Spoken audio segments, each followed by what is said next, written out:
షిలోహునందున్న సైన్యములకు అధిపతియగు యెహోవాకు మ్రొక్కుటకును బలి అర్పించుటకును ఏటేటా తన పట్టణము విడిచి అచ్చటికి పోవచ్చు ఉండే.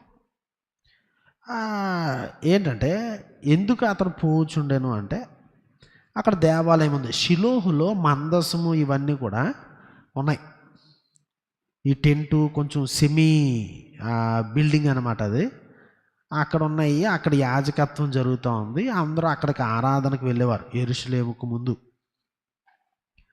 ఇక్కడ వ్రాయబడిన మాట ఏంటంటే 3వ వచనంలో, షిలోహునందున్న సైన్యములకు అధిపతియగు యెహోవా. యెహోవా సబ్బావోత్ అన్నారు. ద లార్డ్ ఆఫ్ హోస్ట్స్, లేకపోతే ద లార్డ్ ఆఫ్ ఆర్మీస్, సైన్యములకు అధిపతి అయిన యెహోవా.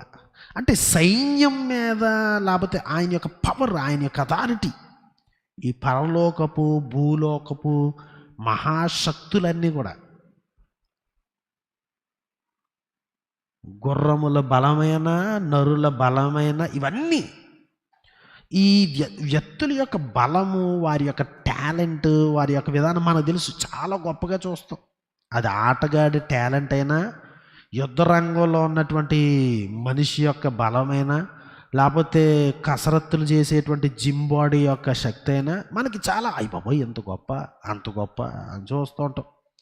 యెహోవా సబ్బావోత్ అంటే సైన్యముల యొక్క శక్తి అందరికీ ఆయన అధిపతి. సైన్యములకు ఆయన అధిపతి.